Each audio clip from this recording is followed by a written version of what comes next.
सखावत memorial girls high school Kolkata में एक साजिश के तहत क्लास 11 से शोबा उर्दू को ख़त्म करने की साजिश रची जा रही है 2024 से। अब ऐसा लगता है कि उर्दू बंगाल में एक ख़ास तबके के लिए, एक ख़ास लोगों का ज़ुबान बनकर रह जाएगी। आइए हम देखते हैं कि इस पूरे मामले में उर्दू दा तबका ने क्या कुछ कहा। दी मुस्लिम इंस्टीट्यूट में सेव एजुकेशन सेव ज़ुबान किसी सरहद या मजहब की मोहताज नहीं होती, लेकिन कुछ सियासी लोगों ने आज ज़ुबान को भी मजहब से बांट दिया है। एक ख़ास फ़िरका जिसे हम मुसलमान कहते हैं, उसे एक ख़ास तबके ने, एक ख़ास सियासी जमात ने इस कदर बांटा है कि अब कुछ कहने को बाकी नहीं रह गया है। मैं उर्दू 2014 के बाद ख़त्म करने की साजिश की जा रही है। किस तरह से कहीं ना कहीं हुकूमत मगरबी बंगाल के नाम पर लोगों ने मलवीस नजर आ रही है। आज कुछ मुसलमानों को बांट दिया है, शहर और इतराफ जुबान को भी बांट लोगों ने। यही हाल इस मगरबी बंगाल में भी और कहा कि उर्दू के साथ जो नाइंसाफ़ी हो रही है, हम इसे हरगिज़ होने नहीं देंगे। आइए सुनते हैं कि मुकर्रिरीन ने अपने बयानात में किस तरह से बातें रखी और किस तरह से उर्दू के तहफ़्फ़ुज़ के लिए एक तहरीक चलाने की बात कही और सड़क पर उतरने के बाद, ताकि हम उर्दू को बचा सकें। एक ज़बान पैदा हुआ जिसका बोली में हिंदी और फारसी का मिलावट है और लिखाई जो है वो फारसी ज़ुबान से ली गई। तो ये शायद वाहिद पहला ज़बान है सारा दुनिया में जहाँ गरीब तबके के लोगों ने एक ज़ुबान के ज़रिए से एक तहजीब को पैदा किया। इसका दूसरा मिसाल आपको दुनिया में नहीं मिलेगा। बाकी सब ज़बान ऊपर तबके के लोगों से आपको मिलेगी। जो लोग सरमायादार थे, जो लोग जमींदार थे, जो लोग राजा रजवाड़े चलाते थे, ब्राह्मण से ज़बान पैदा हुआ। सारे दुनिया में जो लोग हुकूमत में थे, उन्हीं के जरिए ज़बान को एक जरिया मिला। उर्दू ज़बान नीचे से उठा, तो प्रॉब्लम वहां से होता है क्योंकि नीचे के लोग ही लोग उर्दू बोलते हैं। आप उसको मजहब में दायरे दीजिए। जो यहाँ लोअर कास्ट के थे, वो लोग जब अपने मजहब तब्दील की तो अपनी जो हकीकत है, ज़मीनी हकीकत, प्रॉपर्टी रिलेशन, वो गरीब हिंदू था, वो गरीब मुसलमान रह गया। उसको मजहब तब्दील करने में तो वो तो ज़मीन का मालिक नहीं बना, या बड़ा एक पैसा उसको मिल गया, ऐसे बात नहीं। तो प्रॉब्लम यहाँ से शुरू हुई। दूसरी बात है, अंजुमन में फोकस करें तो एक दूसरी मूवमेंट के बारे में आपको थोड़ा सा सामने रखना चाहता हूँ कि Millia Al-Ameen college for girls 2018 साल में एडमिशन बंद हो गया, एक भी बच्ची की दाखिला नहीं हुआ। तो सारे कलकत्ता में जो लोग Millia Al-Ameen college for girls के बारे में सोचते थे, समझते थे, अपना उसको मानते थे, वो लोग इकट्ठा होकर के एक मुहिम चली और मुहिम रास्ता में उतारी गई। तब जाकर के Millia Al-Ameen college for girls को बचाया गया। वो मुहिम अगर रास्ता में नहीं उतरता, कलकत्ता के मुख्तलिफ कम से कम 50 रास्तों में मीटिंग की गई, हॉल में बैठ करके तकरीबन 50 से ज़्यादा मीटिंग की गई, तब जाकर के हुकूमत को ये समझ में आया कि 1 साल तो एडमिशन बंद कर दिए, 2 साल का कोर्स होता है वहाँ पे पास कोर्स, दूसरा साल अगर बंद होता तो कॉलेज उड़ जाता। तब हुकूमत को पता चला कि लोग रास्ता में उतर जाए, आंदोलन हो रहा है, अब कॉलेज को बंद अगर हो जाएगा तो मुश्किल हो जाएगा। तो सगावत का जो प्रॉब्लम है, मैं समझता हूँ कि इसके काफ़ी तफसील से हम लोग चर्चा कर सकते हैं। देखिए, मेडिकल पेशा से मैं हूँ, अगर मलेरिया हो तो बुखार हो सकता है, उल्टी हो सकता है, पीलिया हो सकता है, लीवर बढ़ेगा, स्प्लीन बढ़ेगा। बुखार के लिए आप पैरासीटामोल दे सकते हैं, उल्टी के लिए आप एक उल्टी का दवा दे सकते हैं, जोफर दे सकते हैं, लेकिन मलेरिया नहीं ठीक होना है। बुखार कम हो जाएगा, उल्टी बंद हो जाएगा, लेकिन मलेरिया इलाज नहीं। मलेरिया का इलाज के लिए मलेरिया का दवा देना पड़ेगा, उसके पहले बीमारी को पहचानना पड़ेगा। तो अंजुमन जो है ना, वो बुखार है, सिम्टम है प्रॉब्लम का। मेरे पहले जो मुकर्रिर कह रहे थे वो तफसीलात से कह रहे, ये प्रॉब्लम है, वो प्रॉब्लम है। तो बीमारी लेकिन सिस्टम में है मलेरिया का। 78 में आपका पाठ्योदय कमेटी बनी एजुकेशन के ऊपर, 78 79 में दूसरा कमेटी बनी, 84 में भवतोष दत्ता कमेटी बनी तालीम के बारे में, 88 में अशोक मित्रा कमेटी बनी, पवित्र सरकार कमेटी बनी, उसके बाद रंजू गोपाल कमेटी बनी 2001 साल में। तो 5 कमेटी बनी, उनकी रिपोर्ट है, उसके तफसीलात में हम नहीं जा रहे। 2013 में एक कमेटी बनी, उसका रिपोर्ट अभी तक नहीं आया, 11 साल हो गए। तो आप तालीम को किस दिशा में ले जाएंगे, किस तरफ ले जाएंगे, किसके लिए आप सरकारी इंतजाम चला रहे हैं, इसका जो सोच है, ये सोच हम लोग को थोड़ा सा समझना पड़ेगा। क्योंकि टैक्स हम लोग सबको ही देते हैं, हम लोग तो करेंगे अपना काम, लेकिन हम लोग के काम में सब बड़ा काम है कि जब हम टैक्स देते हैं, हम जब फल खरीदते हैं, बस में चढ़ते हैं, हम शर्ट खरीदते हैं, हम किसी चीज़ को खरीदते हैं, तो फिर उसके ज़रिए से जो टैक्स जाता है वो टैक्स वापस हमारे पास सेवा के रूप में आने चाहिए, अस्पताल में इलाज के रूप में आना चाहिए, शिक्षा प्रतिष्ठान जो है उसके ज़रिए से हमें तालीम के ज़रिए से वापस आना चाहिए। ये अगर नहीं आ रहा है तो ये सवाल उठाना वाजिब है, मुनासिब है।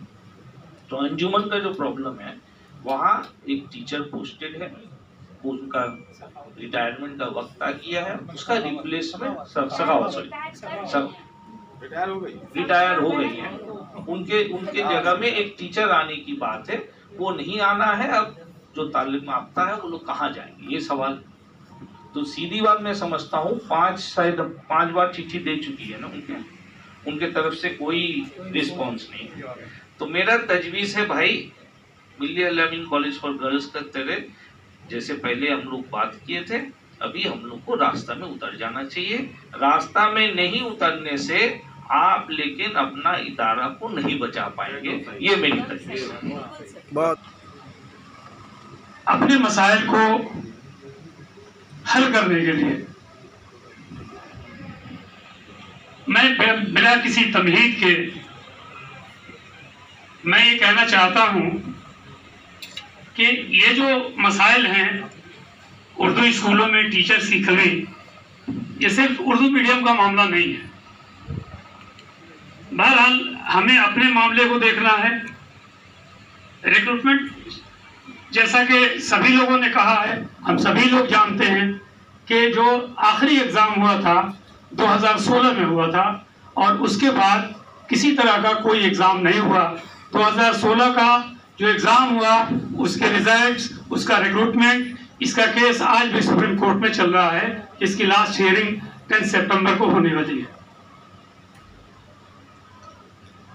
मैं ये कहना चाहता हूँ कि हमारे मसले, जब मैं सर्विस में आया था 97 में, कमोबेश यही हालात थे उर्दू मीडियम स्कूलों के, थोड़ा सा इससे बेहतर थे।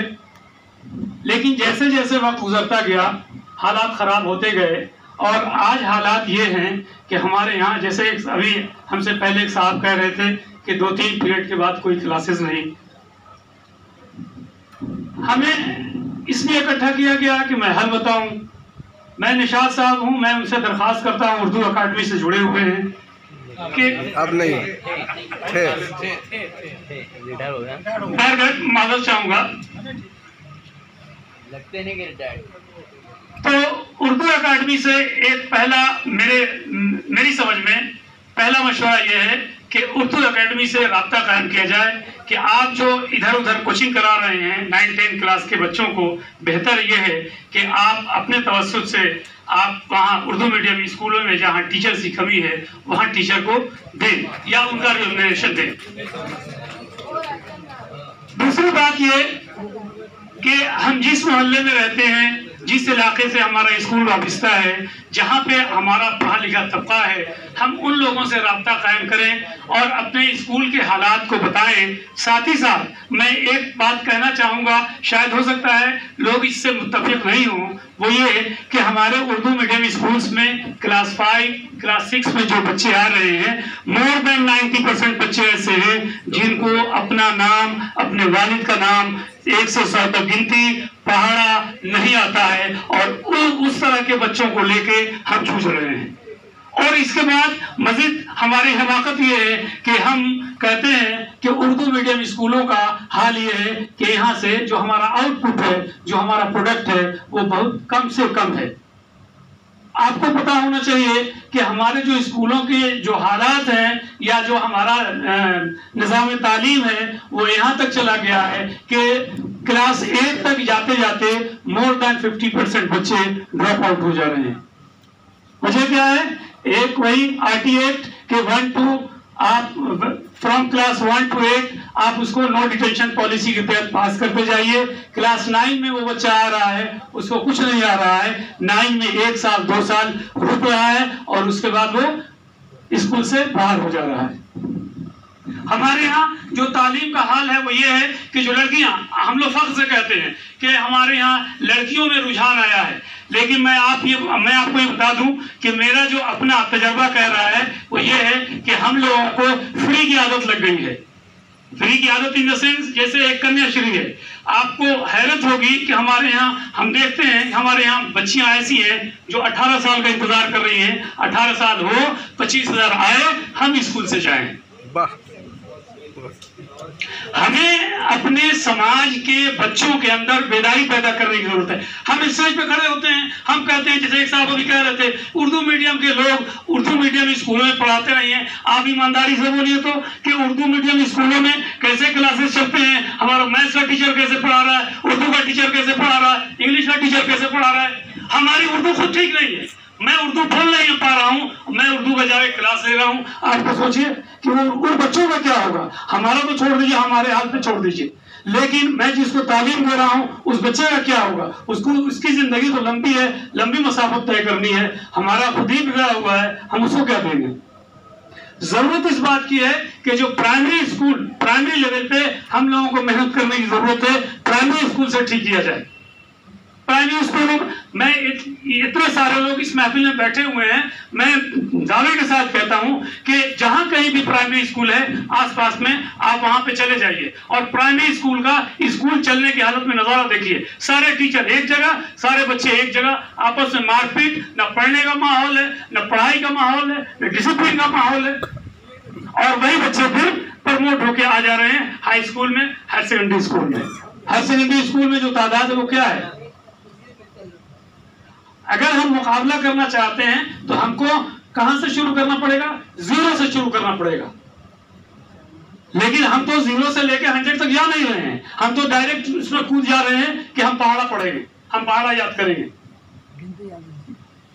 मैं अपने स्कूल में, मैं क्लास 6 से मैं 12 तक का क्लास गाहे में लेता हूं। जाके अब अंदाजा लगता है कि हम कहां जा रहे हैं।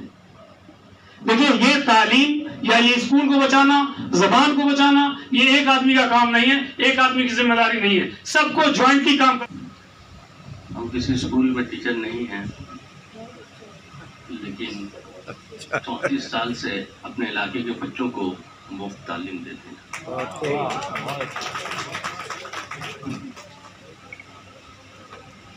जब ये पता चला कि सखावत का मामला है, वहाँ पे बच्चियाँ उर्दू में 11-12 में दाखिला ले रही थी, लेकिन इस साल नहीं हुआ, तो मैं गया वहाँ पे, प्रिंसिपल से मिला, हेड मिस्ट्रेस जो कि पार्ट टाइमर हैं, रिटायर कर गई, उनकी जगह पे हैं 2 साल से, और हमारे साथ जादवपुर यूनिवर्सिटी के प्रोफेसर थे,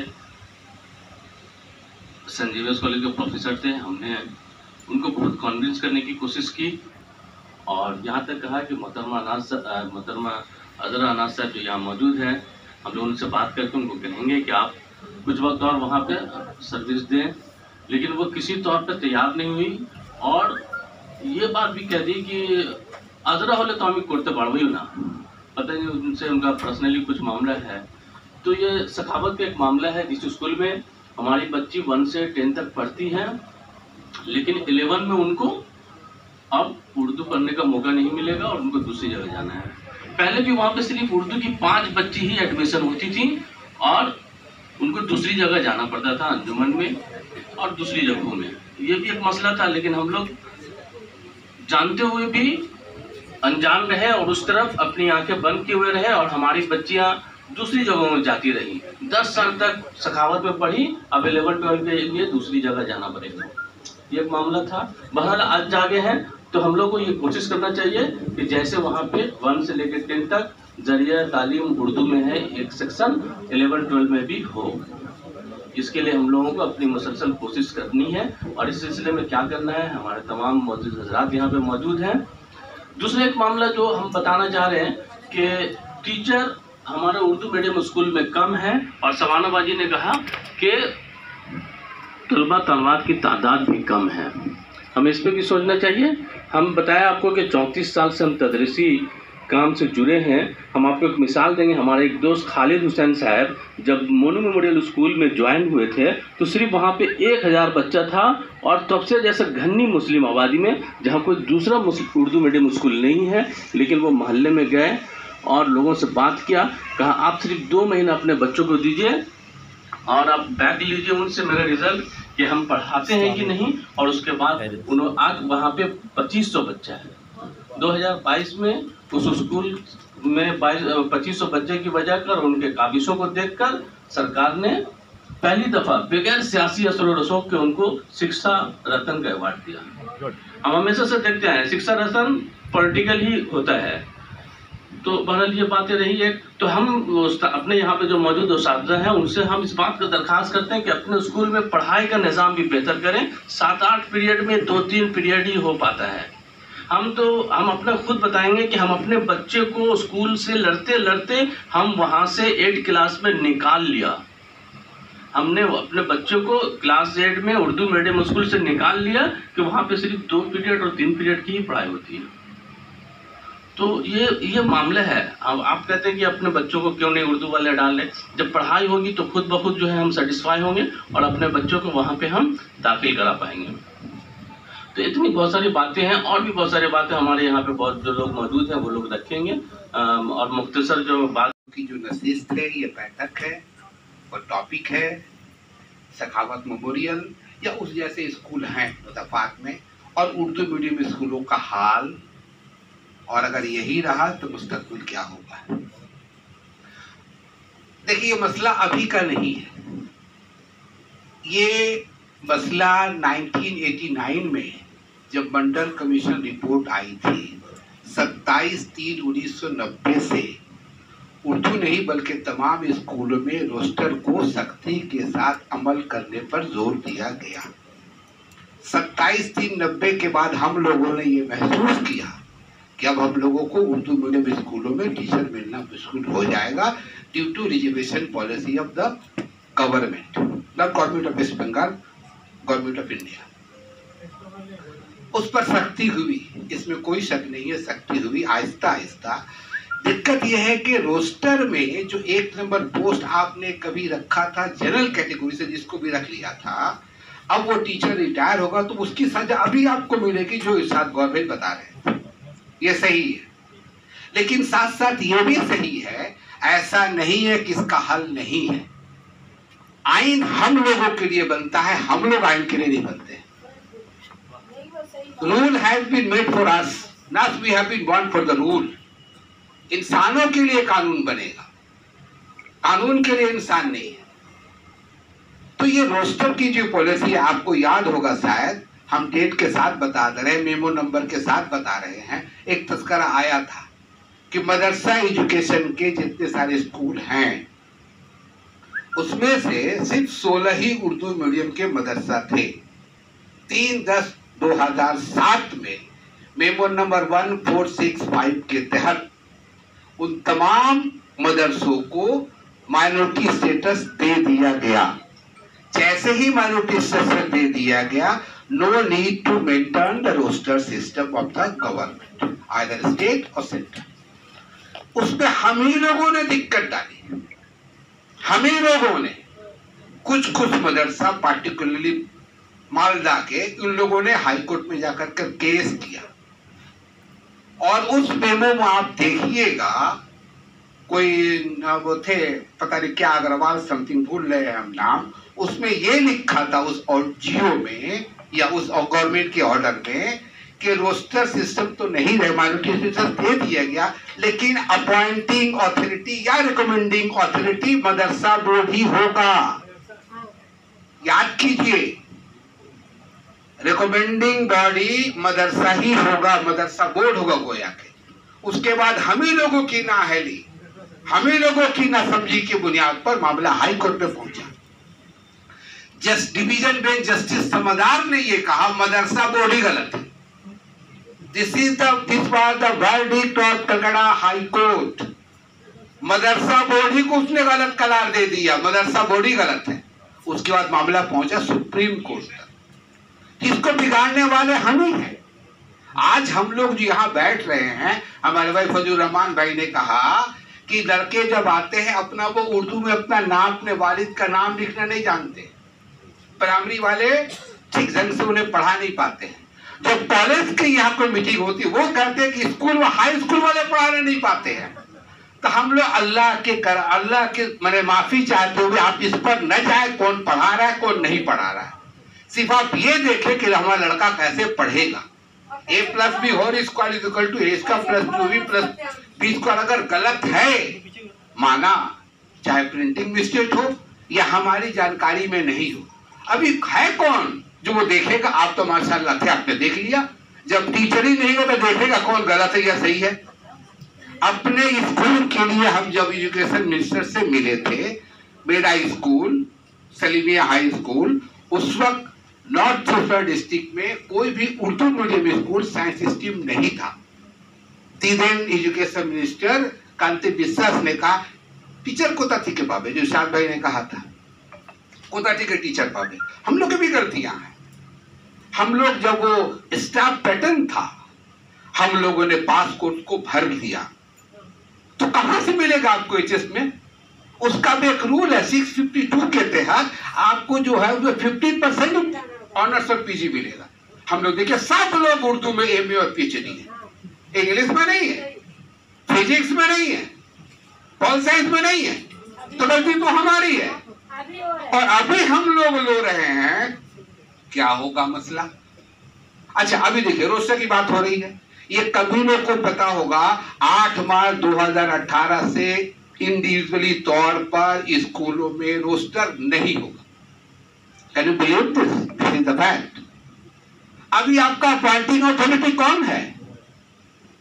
स्कूल सबमिशन कमीशन एक्ट बना 1997 में, उस वक्त तक अपॉइंटिंग अथॉरिटी स्कूल हुआ करती थी, कमीशन रिकमेंडिंग बॉडी हुआ करती थी और डीआई अप्रूविंग अथॉरिटी हुआ करती थी। ये 3 स्टेज है, एक रिकमेंडिंग बॉडी, एक अपॉइंटिंग बॉडी और दूसरे अप्रूविंग बॉडी। अभी आपको ये रिकमेंडिंग बॉडी यकीनन स्कूल सर्विस कमीशन है। अपॉइंटिंग बॉडी आप हैं, आप बहस secretary, you are the ex official of the school, headmaster और HOE of the school, you are the joint secretary of the school, no doubt about this. Are you appointing authority? Is the president is appointing authority? Board is appointing him or her. The board is appointing authority. And who will maintain the roster? Board will maintain the roster. आपके पास का इख्तियार maintain करने का, तो हम लोग क्यों चिल्ला रहे हैं? गैर जरूरी आप चीज को समझें। ये कुछ गलती लोग ना रोए। एक चीज और है, मैंने आपको बता देना जरूरी है।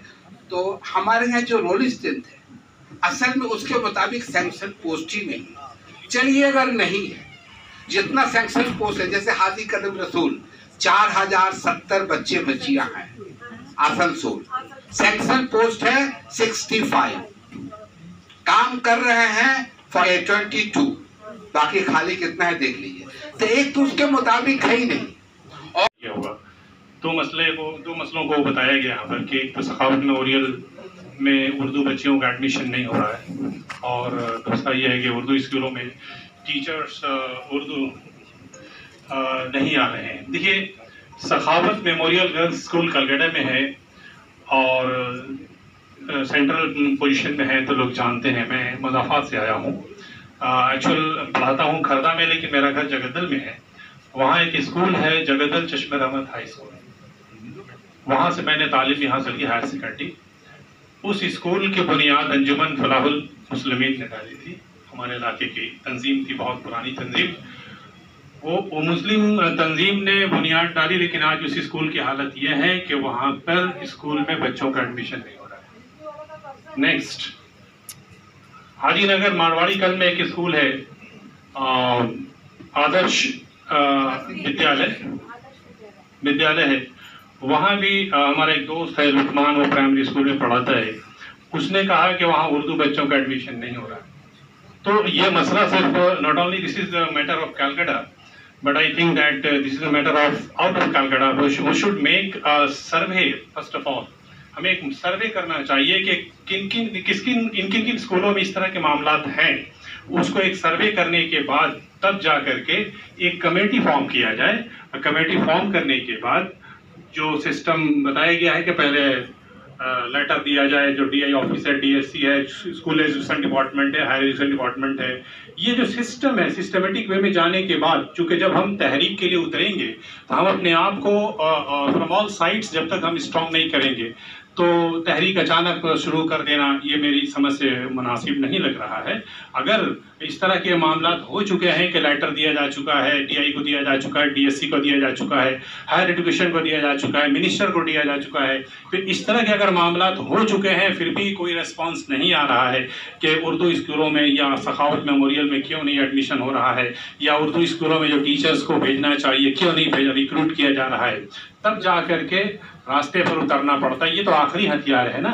तो अगर ये तमाम मामला हो गए हैं तब तो नेचुरली हमें एक मुत्तहद प्लेटफॉर्म तैयार करनी होगी। और देखिए, तालीम किसी पार्टी का नहीं होती है। तमाम लोग इसमें शामिल करें, तमाम लोगों को शामिल करें, ना सिर्फ ये कि एक पॉलिटिकल पार्टी हो या दूसरा, तमाम बिल्कुल एक समाजी सोशल वे में बोल करके शामिल करके और एक तहरीक के शक्ल में इस्तेमाल करें, तब हम लोग जाकर कामयाब हो सकते हैं।